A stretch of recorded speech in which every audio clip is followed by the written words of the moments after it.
Are you, yep, yeah, you just let me know when you're ready. We'll wait till everybody's up and ready to go. I think everybody's here, Jim. Here comes Sue. One more. Two or three washing dishes. So you wash dishes. But I think this is it. No matter what you do, people always come in late. Yes, yes, which is all right. We're just happy for everybody to be here. Good morning. Hi, good morning. I'll hand you a few things. Thank you. All right, welcome. Thank you for having me today. I'm Kara Toma. I am the Psychosocial Services Manager at Iowa City Hospice. So I'm a clinical manager that oversees our psychosocial services that we provide for our hospice patients enrolled.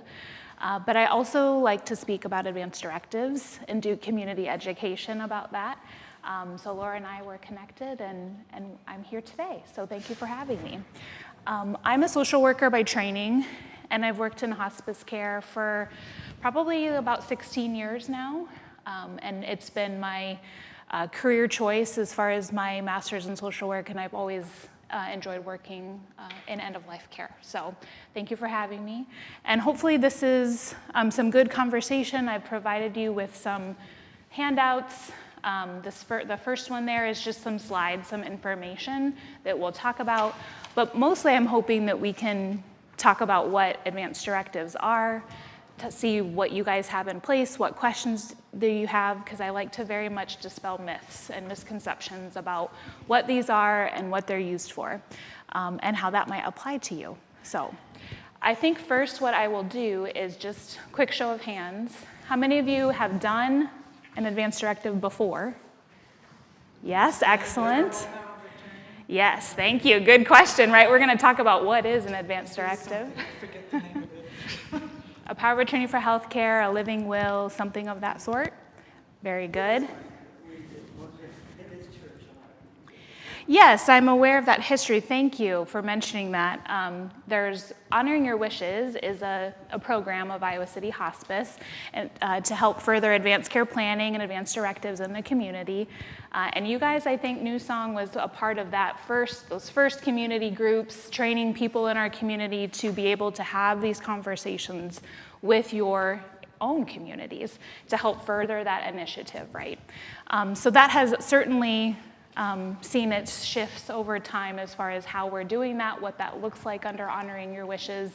We also do a lot of training of healthcare professionals because unfortunately there are a lot of healthcare professionals, physicians, other providers, nurses, social workers, that really need that training as well.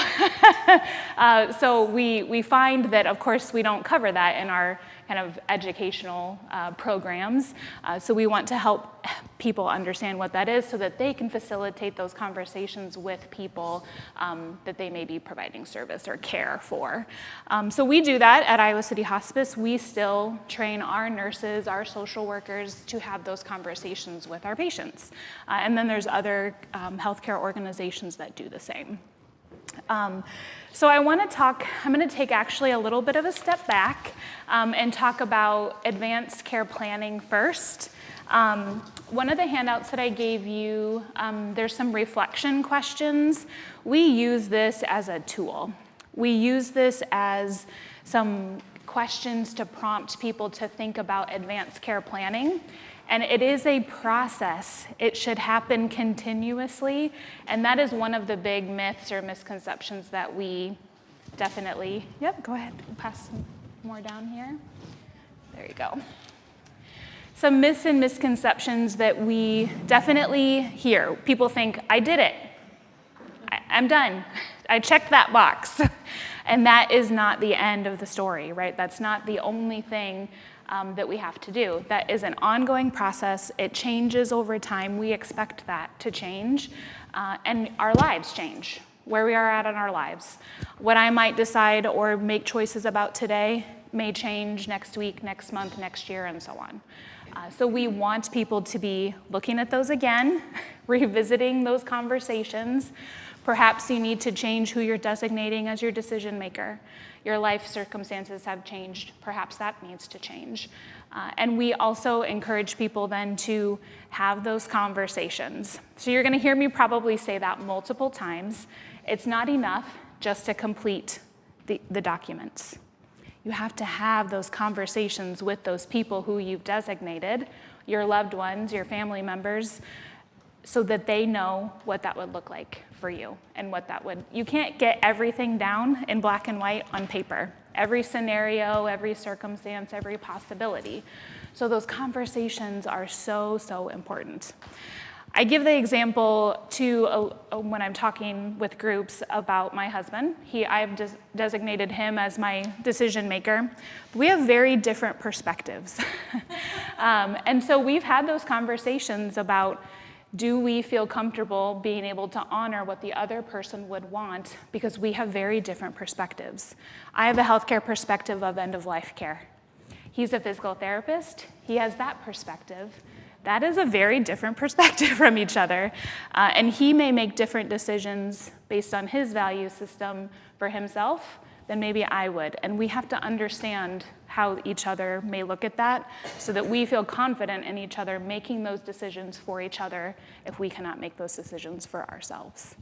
So such an important piece, right, that we're having those conversations with those people and we're on the same page. And that's evolving. That happens ongoing, especially if there are changes in circumstances. If I'm healthy, if I'm relatively do not have much contact with the healthcare system, that may be different than if I'm diagnosed with an illness. And then I'm having to make healthcare decisions ongoing because of that. So that would change. Those conversations would need to happen again and ongoing. Okay, any thoughts about that? Any comments? Okay, very good. Hopefully that's not surprising, right? So I like to give this handout of our reflections and questions because I think sometimes we can have a very narrow, we're having a very, very narrow way that we're thinking about what types of decisions we have to make. And we think about things in a very medical way, but what we want people to also be doing is thinking about that in a much broader way, as far as how that applies to you and your own value system. What is important to you? What makes life worth living to you? What does that look like practically?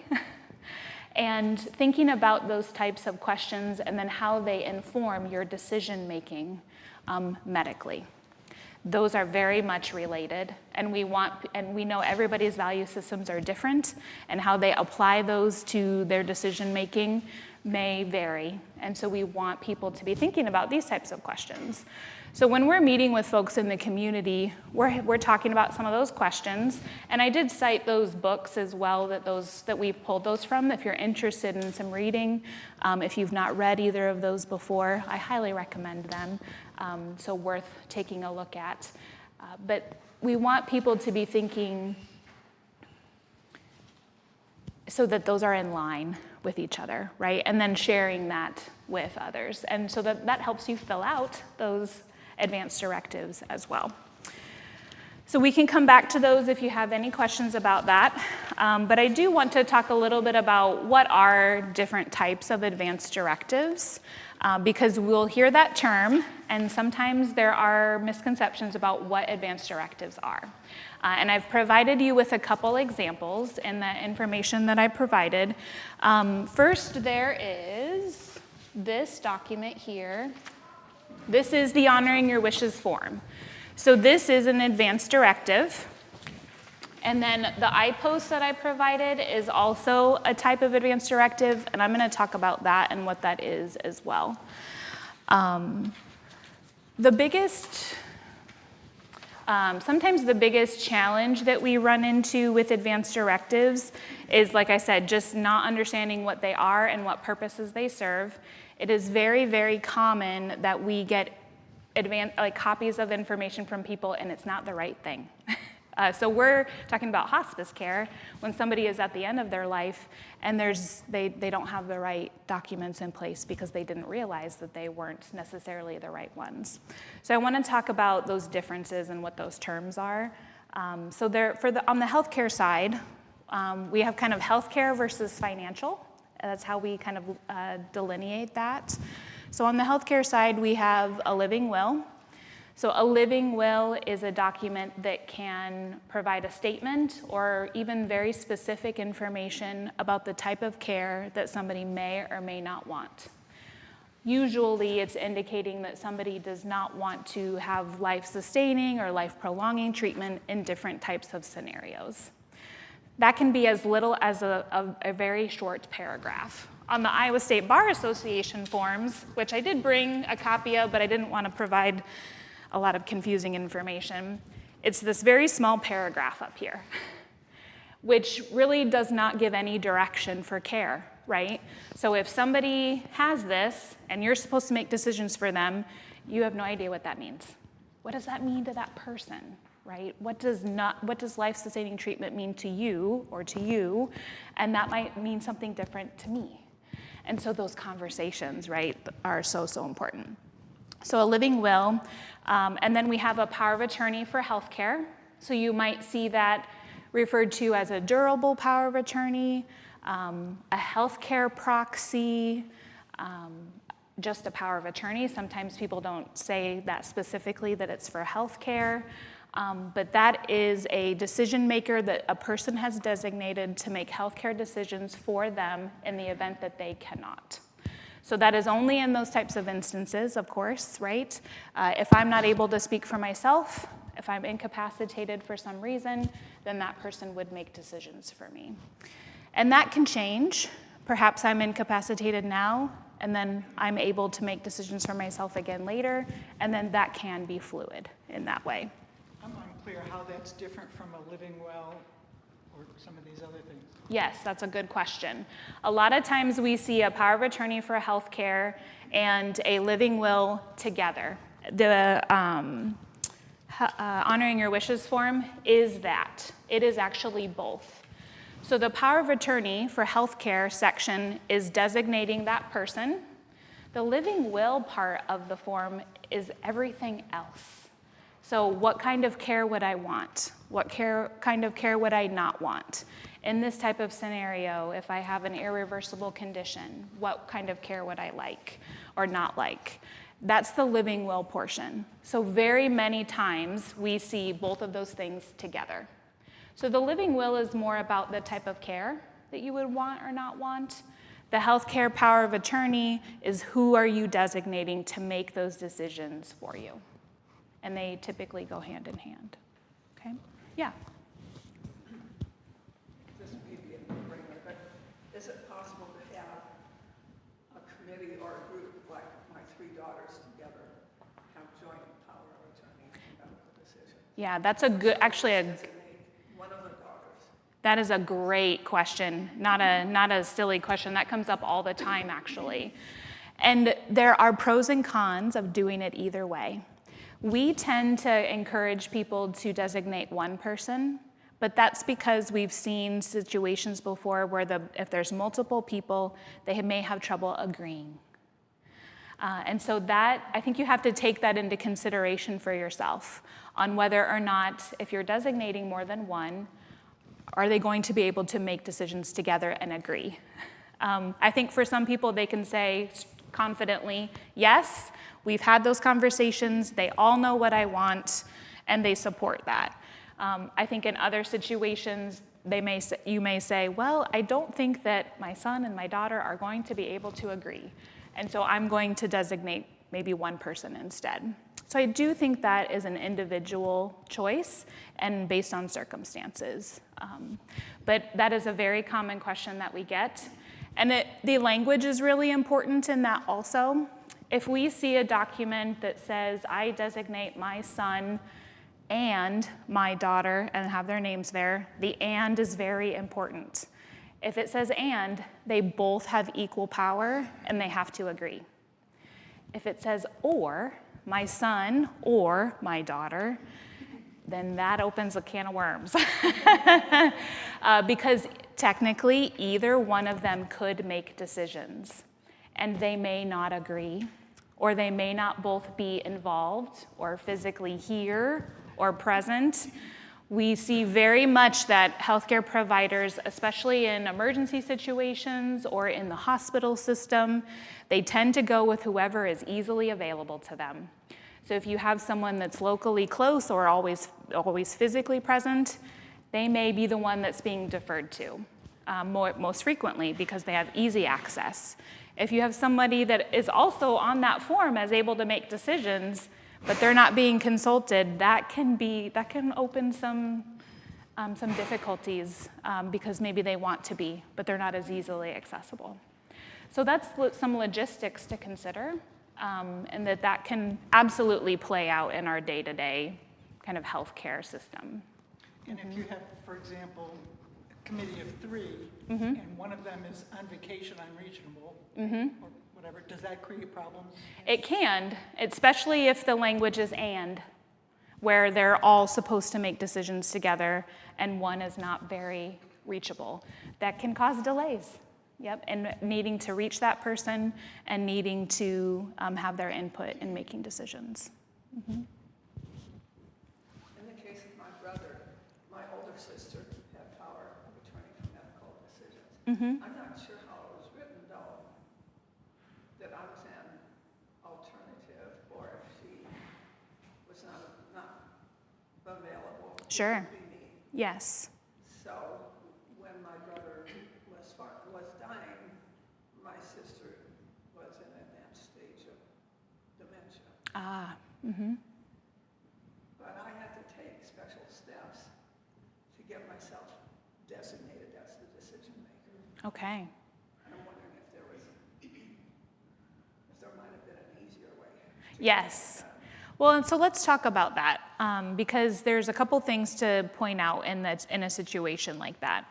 On a healthcare power of attorney and living will document, we highly encourage and recommend having a primary person and then an alternate. Most forms that you see are going to have those two options. If at any reason if at any point it's determined that that primary person is not able to serve, or perhaps they're unwilling. We have had situations before where we make contact with that person and they're just unwilling. I don't want to serve in this role, I'm unwilling to do that. Then we can automatically go to that alternate. We don't have to do any additional steps. We don't have to have any additional documentation. We can automatically go to that alternate, which is why it's on there, right? It makes that more seamless. However, we sometimes have situations where there isn't that alternate, and then we're trying to determine, oh gosh, now what do we do? Because only the person, only me, can designate decision makers for myself. If I have a primary person but no alternate, and then that primary person is not able to, they don't get to decide then who's next to make decisions. We have to revert back to what our Iowa laws or Iowa code states for decision making. Or if this person is the primary and there's 2 alternates, they don't get to decide who's next, right? Only me, who's the person who's creating this for myself, has that power to identify who that is. So we sometimes have misconceptions too in those ways. So it's so important to understand how that works and how that, in what order we want that to look like. And I would say too that that's another reason why looking at this and identifying whether this needs to be updated is so important.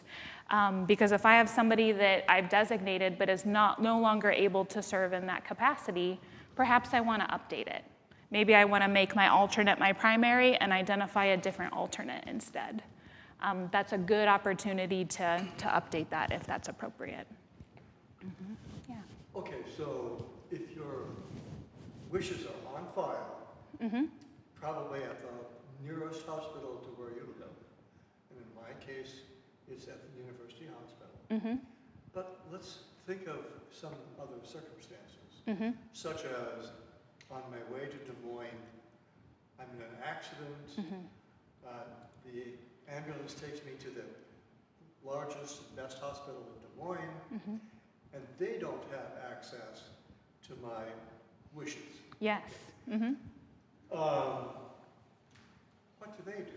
That's a good question, because they may not know that you have something, They right? don't even know if I have something on file. Right. So what kicks in then? Yeah.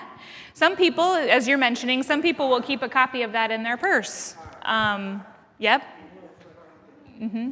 And you can certainly do that. There are Iowa law and Iowa code that designate decision-making tree for legal decision maker. So if that scenario occurs, the first step in that is a legal spouse. Do you have a spouse that can speak for you? If there's no spouse or that person's unable to make decisions, maybe not available, then we're looking at majority of adult children. So you hear me say majority, and that is not necessarily clear in the state of Iowa what majority means, because they don't identify if half is majority either. So is 2 out of 4, 1 out of 2, is that a majority? That's ambiguous in the Iowa law. It's also people reasonably available. I guarantee you they are not going to take a lot of time to try to contact a majority. They're going to go with who's available, who's easiest to contact, and who can I reach first. Yes, because Yep. sometimes time is a Is major of the factor. absolutely. If there isn't enough time, They're going to go they're with going to go and do who's this person that's here, right? whatever they have to do, Yes. which is usually good. Yes, exactly. But it may not be who you want making decisions for you, right? And so that's also something to consider. I think that's why sometimes people bring these with them, or if you don't have a spouse and or children that are readily available, you may bring copies of that because you want to make sure that who am I designating? I want that person to be making decisions for me. Can I Yeah. pipe in?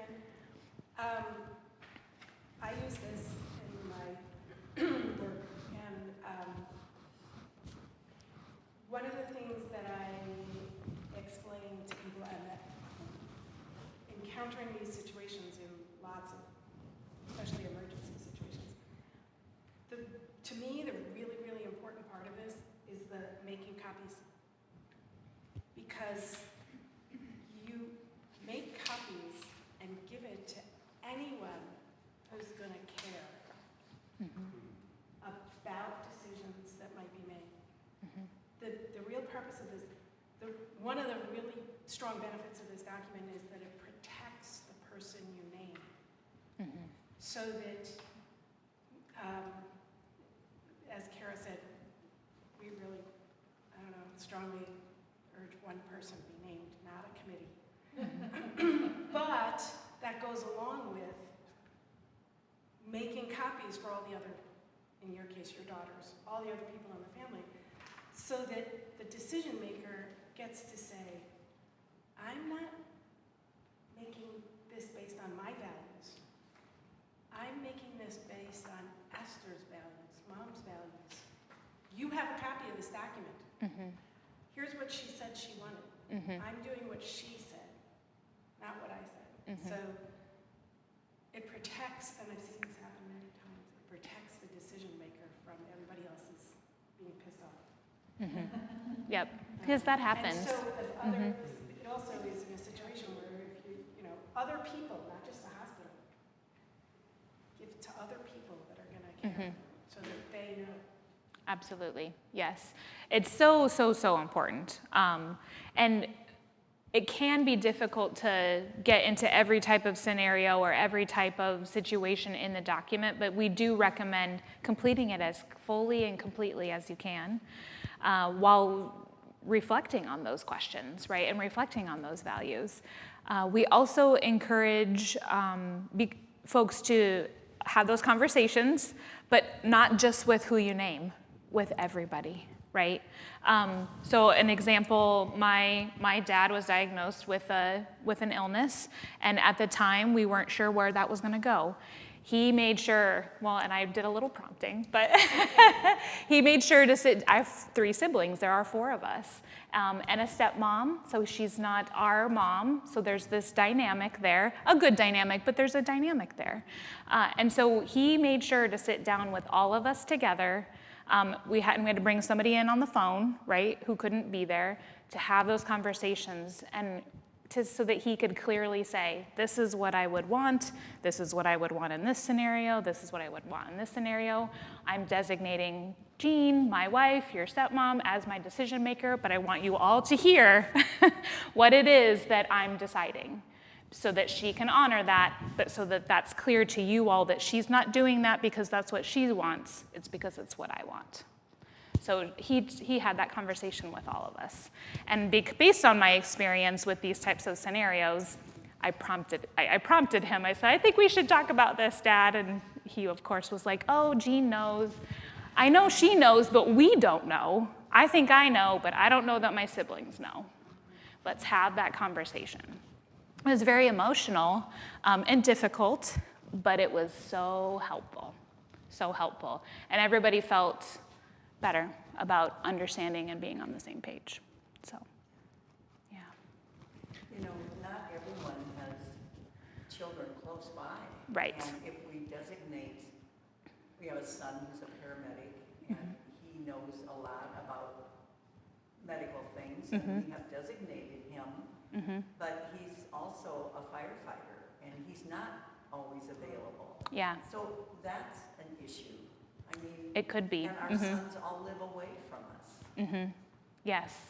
So And so I think a good example of why that's important to be having those conversations, but to identify the alternate. yeah, Who is that alternate, and do they understand the same things in the event that the primary person is not available? and then give all of our sons a copy so they know Yes. that it's our choices, not. Not what they're deciding. Not Yes. not just children, but also your neighbor and the doctor and anybody else who might end up being nearby. Should So something you happen.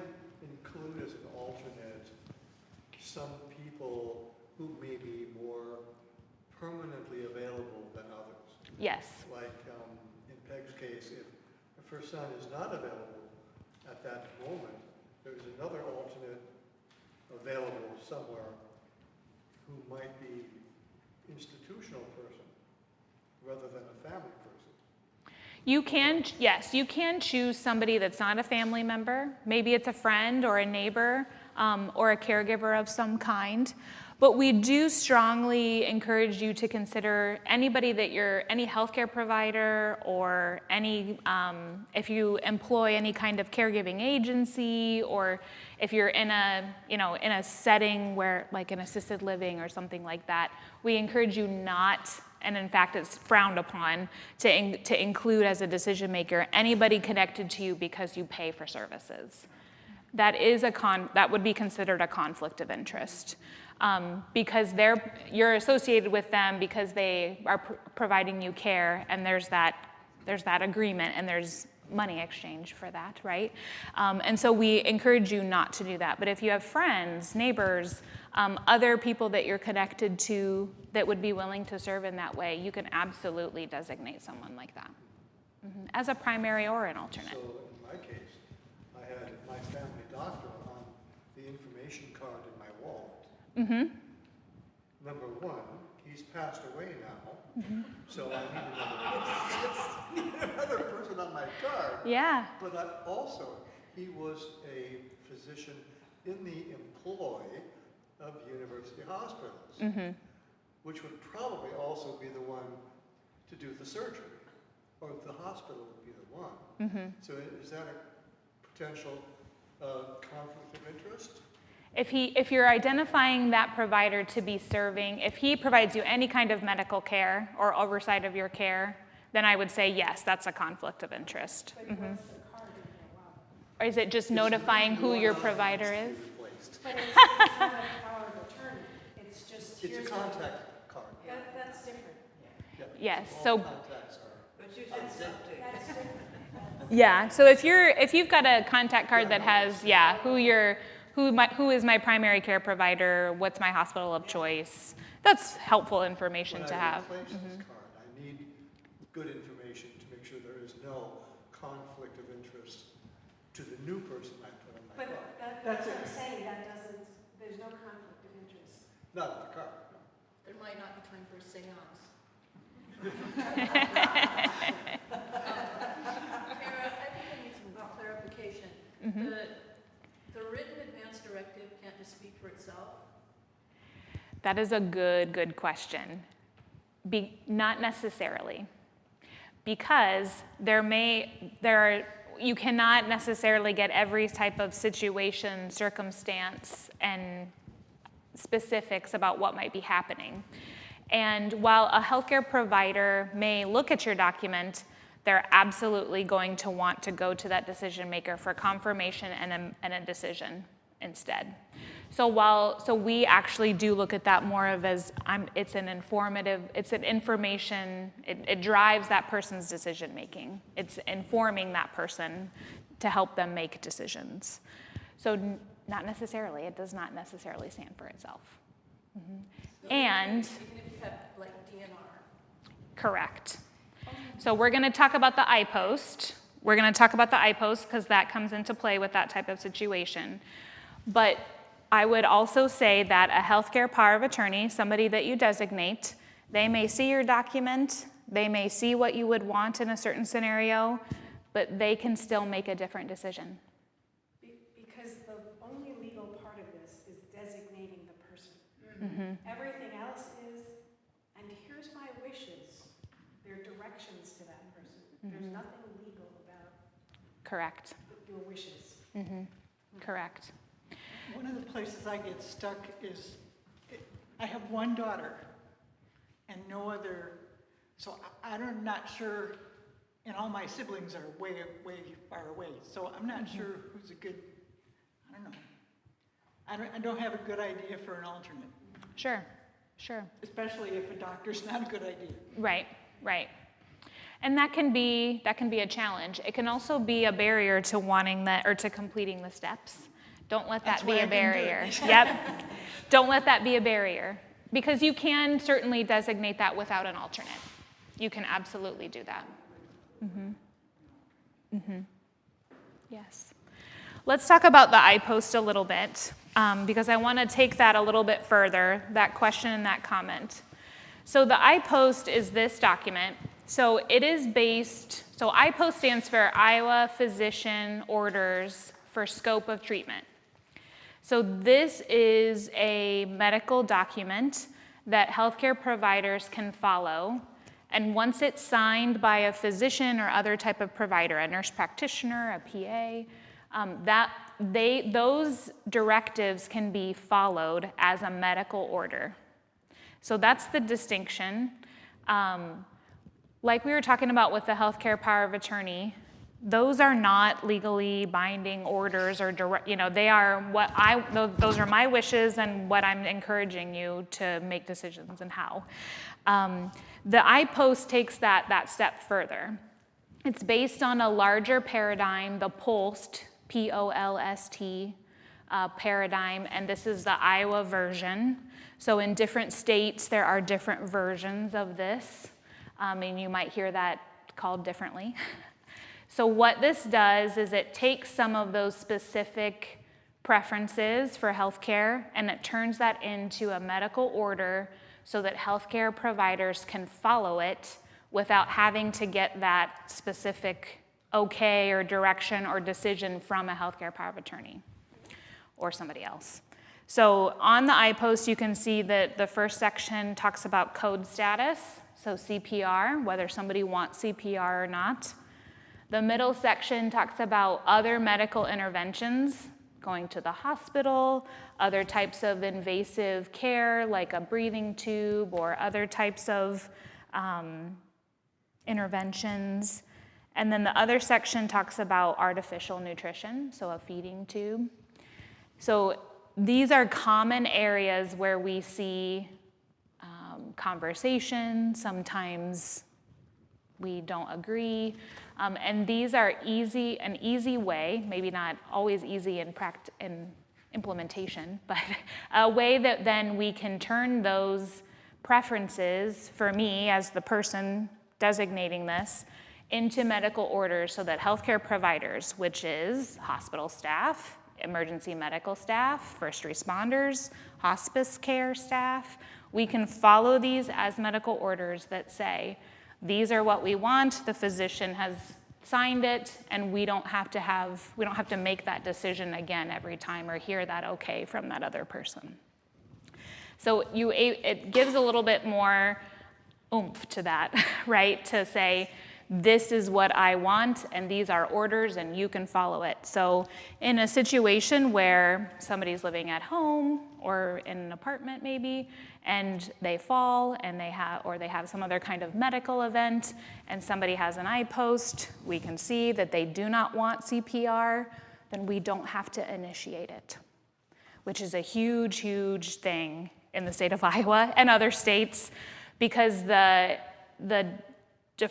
people, they defer to needing to treat, right? That is how we operate in our society. That's how emergency medical services operate, is that you defer to treating. You assess and you treat. So this can help people identify what care they want, what the care they don't want, and what it helps do is to ensure that people get the care that they want, but also don't get the care that they don't want. That's the big piece on the end there. It helps prevent people from getting the care that they didn't want if they get into a situation where they can't speak for themselves anymore. And it must be signed by their physician, right? It has to be signed by the provider, yes. So it might maybe your physician, nurse practitioner. Fill it out? No, it's actually, we actually gear this more towards folks who are, well, at the end of life is one demographic. So we use this with hospice patients. We expect every hospice patient enrolled in service to have one of these, right? Because we don't know maybe how that's going to progress. We also want individuals who are living in different types of settings like nursing homes, assisted livings, to also have this, because it's not uncommon for folks to have sudden events or situations where that changes quickly. And I've heard you should put it on your refrigerator. Yes, yes. We've actually done a lot of training in Johnson County, specifically, with EMS providers, healthcare organizations, so like ourselves, but also home health, private duty caregiving agencies that go into people's homes, right? And we've done training with all of them for them to know what this is, how they can follow it, and where to look for it, which is on people's refrigerators. So it's not necessarily an advanced directive that's geared for everyone, right? I don't have a serious chronic medical illness, so this is probably not something that makes sense for me.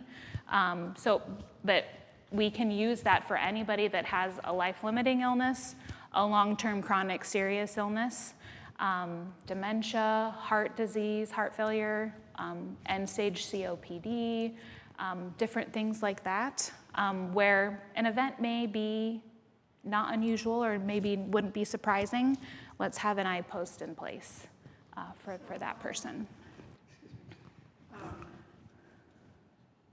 If it's on here, say, I want to be resuscitated in any instance, Mm-hmm. and my brother fills this out, he first goes into assisted living, and he's really having mobility problems, but nothing else. Sure. And he's thinking, no big deal, just keep me alive and I'll be back the way I was.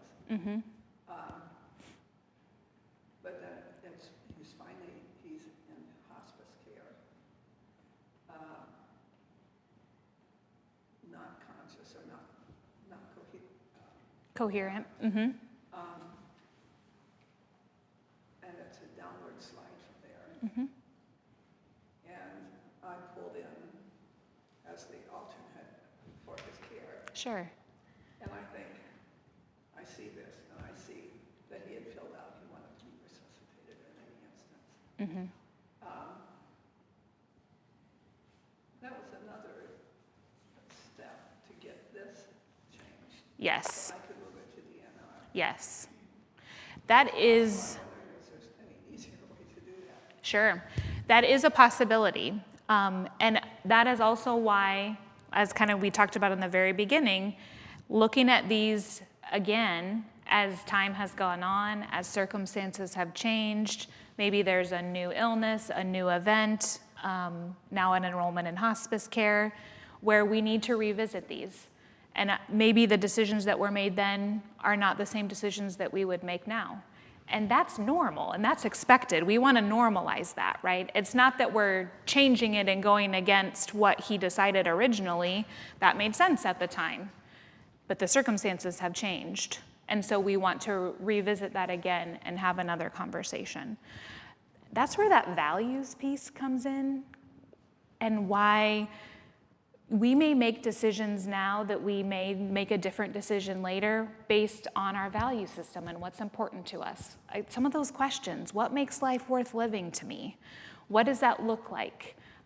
What's important to me as I'm nearing the end of my life? That's where that can be we want to apply that not just now, but also in some of those scenarios later on down the road. What would he want in those situations? And so yes, we would be revisiting. We want all healthcare providers, honestly, to be doing that along the way.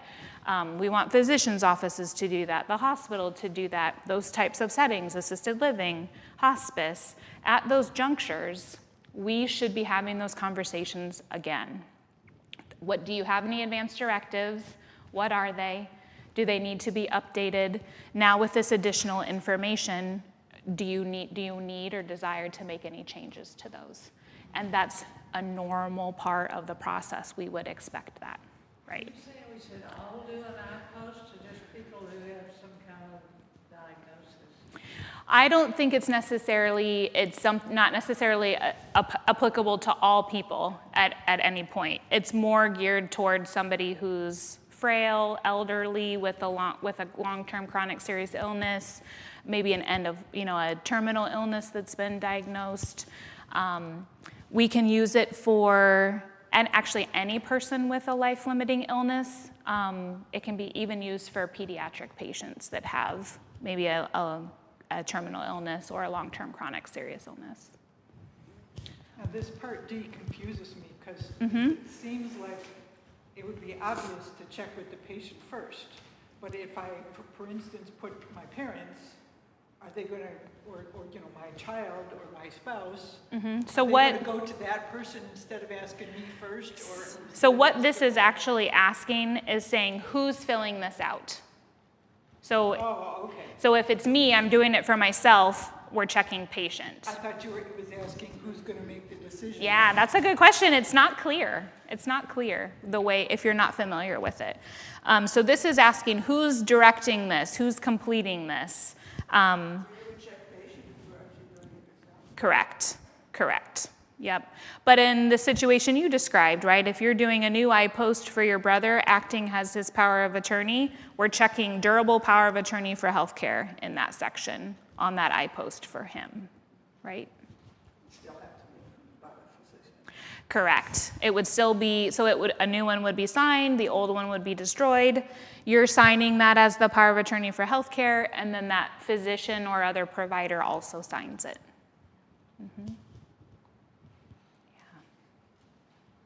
So. Good, yeah.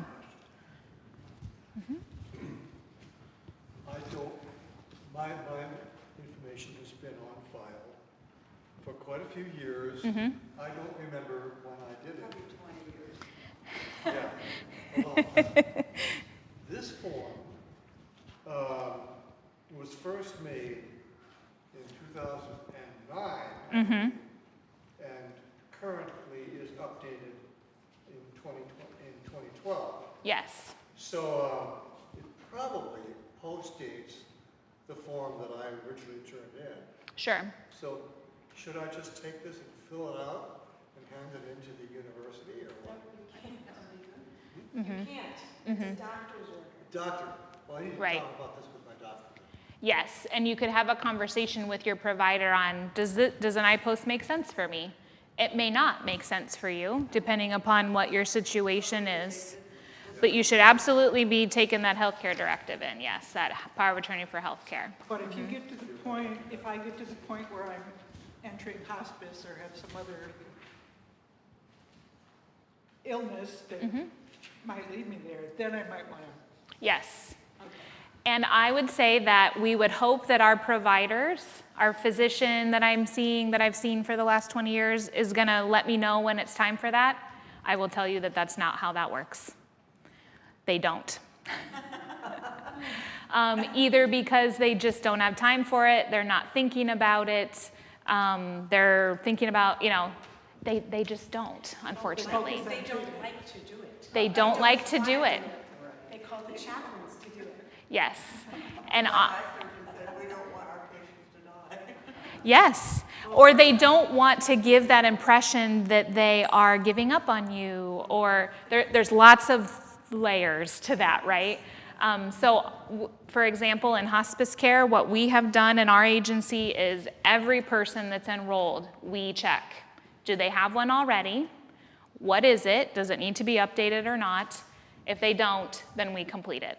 And we facilitate that conversation with them about that at that time. And it's for everybody. So we do this 15, 20 times a week. Will the hospital know if I say, I filled this out many centuries ago? You need a new version? It's not on file. Yep. It's probably not been entered into the electronic medical records. Well, that could be. And you can check by going No, into my chart. they say it's Yep. on file. Yep, I do recommend doing that. If you're going to an appointment, do you have my medical power of attorney on file? Or, I just did a new one this year, here's my new one, get rid of my old one. Yep. So you have to do that for yourself. They're probably not gonna ask you, or it's in that little maybe your check-in questionnaire that you're they doing ask you that over nobody's and over, looking but at. They never say, here's the link to look at what I decided 10 years ago. Right, yep. So really that advocacy for your own documents and making sure that those are where they need to be really is, that responsibility is on all of us as individuals. It's just not happening in a different way, right? And that's the reality. But, if we hand in a new one, if we already have one on file, we can hope that they're going to discard the old one and put the newest dated one in. Yes, I know that we do that as our organization. Those are our organizational processes. I do believe that's the universities as well. They won't discard it, but it'll show up under a very long list of documents as the most recent. Okay. Yes. It is standard practice to go with what is most recent. And then the will, even if you're writing it out by hand, a will is, the last will is the, Oh, as far as an actual will, yes, yes. And making copies and getting them to your children and maybe a couple of other people. I like that information. I think that's really a good thing to do. Absolutely. We highly, highly encourage that, yes. The other thing that we have encountered too is like making it a legal document. We actually run into this way more frequently than I would like, is that they are not completed correctly. When you're looking at the directive or the advanced directive, it has to be either notarized or witnessed. And if I'm designating my spouse and my sister as my decision makers, if I'm not getting it notarized, neither one of them can be the witness. So there are some of those rules that we have to do when we're making it a legal document when we sign it. And hopefully notaries, if you're having it notarized, know that. We actually have some of our staff that are notaries in order to help facilitate good completion of these documents. But we find that very commonly that they're not done correctly. And I hope I don't offend any of you by saying this, but we find a lot of attorneys do not do things correctly. It's so odd. Yes, it's so odd. We have, a lot of attorneys use the Iowa State Bar Association forms. But those two either have to be notarized or they have to be witnessed. So it's the same process no matter what type of form that you use. And you don't have, as we're kind of talking here, right? You don't have to go to an attorney to complete that either. You can come to Iowa City Hospice and we do them for free. Or the bank, yep. You can actually complete some of this ahead of time and then find a notary and have them notarize it for you if you feel confident in not even having a conversation with somebody as you're completing it. Yes, and a good notary will ask for identification to confirm that you are who you say you are before they will notarize that. And the Old Mercy will notarize and make as many copies as you want for free. Mm-hmm. They're still doing that. Iowa City Hospice still does that. I think there's some folks at the senior center in Iowa City that also are still doing that. Mm-hmm. Does the person that we have designated need to be present to have it notarized? No. Okay. So if you're whoever you're designating as your primary or your alternate, they do not have to be present when it's signed and completed. Sometimes I encourage, when I'm doing appointments with people, to bring that person along, if you're able to, so they can hear some of that conversation, right? And so then it's just my way of being able to help facilitate some of that conversation already and kind of open the door for that. You know, I'm just spotted out. It says here, I have witnessed several of these. I used to work in hospital. Mm-hmm. But it says your witnesses cannot work for your healthcare provider. Mm-hmm. I was told Yeah. they should have brought somebody else in. I would agree with you. Yes. And so that's what I mean by sometimes we aren't always paying attention to that and they're not always filled out truly in the way that they should be. Mm-hmm. Okay. Other questions? Are these forms available on my chart?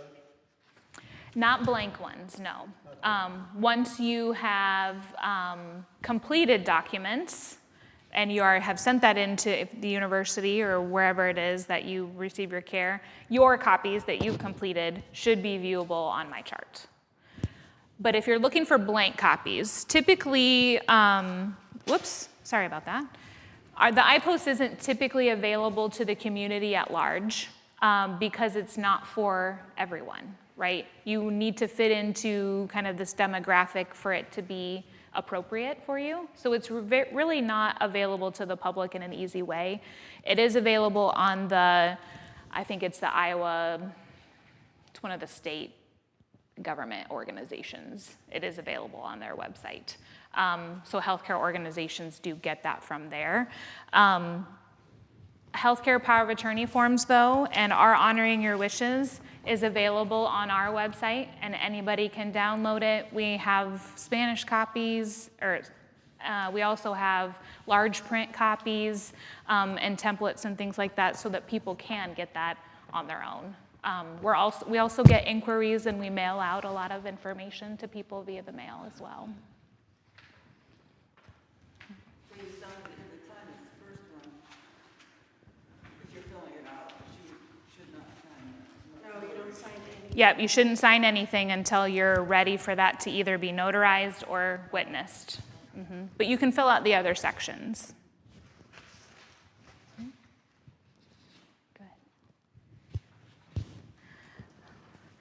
We kind of got off on this topic here for different types of advanced directives, but I wanted to come back to that just briefly because the most common misconception that we have is this differentiation between the power of attorney for healthcare and the general or financial power of attorney. So I do want to delineate that for folks. Power of attorney for healthcare should say healthcare on it. If you have a power of attorney form that says just power of attorney, or it says general power of attorney, or it says durable power of attorney, but doesn't have anything about healthcare, it's very much most likely a financial power of attorney. Rarely are those two the same document. The Iowa State Bar Association forms that a lot of people use because they go to their attorney to do this, they're separate forms. So I want to call attention to that because very consistently when we ask people in our healthcare setting and hospice to provide copies of the forms, we get those general or financial power of attorney sent to us or provided to us. And then we have to explain that no, that does not mean you make healthcare decisions. That's not what this was. And now we don't have one. And now the patient can no longer make their own decisions, and they can't do one now for themselves. So now we're going by Iowa code or Iowa law, that decision-making tree, and sometimes that's not who they want, or maybe who has been making decisions for the past 2 years. So it's important to know that there is a very clear difference, and that we want to make sure that if you're doing a healthcare power of attorney, that it is truly a healthcare and that that's separate from financial. So is this list here on Part D, is that what the Iowa code says in this Yeah, order? yep, absolutely. That's a good question. So she's looking at the iPost, and she's looking at Section D. That is actually pretty close to what the Iowa code says for decision-making tree. For after parents, it is majority of adult siblings. Mm-hmm. And then the code doesn't go any further than that, and sometimes we have situations where we've got maybe somebody that's widowed and doesn't have any children and doesn't have any living parents or siblings, but there's a niece or a nephew. So we take that into our own interpretation because the Iowa code doesn't go any farther than that, unfortunately. It's the word surrogate here that's confusing because the patient, him herself, is not a surrogate. Right. Mm-hmm. So that's what they have. And that I'm not a big fan of that language either because we're actually talking about the legal decision maker, the code for legal decision maker or legal next of kin. Another thing that comes up sometimes is that advance directives or a healthcare power of attorney, that does end upon death. So some people are a little concerned that they're going to have to make decisions about funeral arrangements or what to do with a person's body or remains afterwards if they say yes to serving as a power of attorney for healthcare. And I want to clarify that that does end, right? So that healthcare power of attorney ends upon death. So then it does go to legal next of kin for decision making about a person's remains and funeral arrangements after death occurs. Another thing that, I can't think of the word, but trips me up in making decisions like this is I'm not a nurse, so I don't feel like I know enough about, well, if I choose this option, what will happen? And if I choose this option, what's likely? You know, feeding tubes. What difference, I mean, pretty now I'm pretty healthy, but in the future, maybe I won't be. How do I know if I'm going to want a feeding tube for a certain time or forever? Yeah, that's a great question, right? Because we may not know that. We may not know what we want because we can't foresee what all those circumstances might be or what that specific situation will be at that time. That's, again, I would bring us back to the value system, right? So what is important to me? What's important to me about what living my life looks like? What does that look like for me in implementation and practicality? And then another reason why then those conversations and reviewing these are good at each of those junctures. Because maybe what I decided, and now I have this new information about what's going on, and I'm gonna change what I would want. And we would expect that. Because we can't foresee what all those specific circumstances are going to be or how we might feel about it. Or I may have that situation right now when I'm 50, or maybe I have that same situation when I'm 75. I might make a different decision, and that is normal, and we would expect that. And if the person I choose, the person who gets asked, looks at my form and says, well, she put this, but it's dated 10 years ago. Can that person say, I know these things have changed in the last 10 years, so she probably wants something else? That does happen. That does absolutely happen. And why those ongoing conversations with whoever you're designated, or if you've updated them, why those conversations should be reoccurring, ongoing. I'll use that example of my dad. You know, what he was talking about at the time of his diagnosis was very specific. Now he's completed treatment, he is in remission, and he may choose something different than maybe what he said then. And I recognize that. I don't know if my siblings recognize that, and we're gonna need to have more conversation because that may change now. Or if he were to have some other kind of a situation, maybe an acute event, a motor vehicle accident, you know, God forbid, but he may just make different decisions now that he's in remission versus when he was quite ill. So all of that to say that is so fluid and that it is not black and white, and that the ongoing conversations with those people that are involved in that care or may be affected by that care or decisions, those conversations are so important. I suppose only if people really would rather have something right away rather than nothing. They could do it and then, you know, they have to advise it. Right? Yes. I mean, and I think that's a difficult situation too, right? Because if we have situation, and that happens, even if people have these different things in place, there's an emergency, care happens, and now we're in a situation where we have to decide if we're gonna continue care or if we're gonna withdraw it. And those are very difficult places for family members and loved ones to be in. And why these types of conversations about what are your values, what did mom say she would want, what was important to her about the way she lived her life, and she specifically said she would not want this. So I feel, and again, that protecting that person that's making that decision, right? Because withdrawing care feels so much different than not having it at all. Once it's already in place and withdrawing that is a whole other situation than having said no before it even began, right? Before it was initiated. That's why you have all these movies about pulling the plug. Yes. And so it's why that is important, right? Because no matter how well we plan, we could still end up in a situation like that with an emergency. And so of having had those conversations, everybody knows we've got clear, value system and instructions in a document.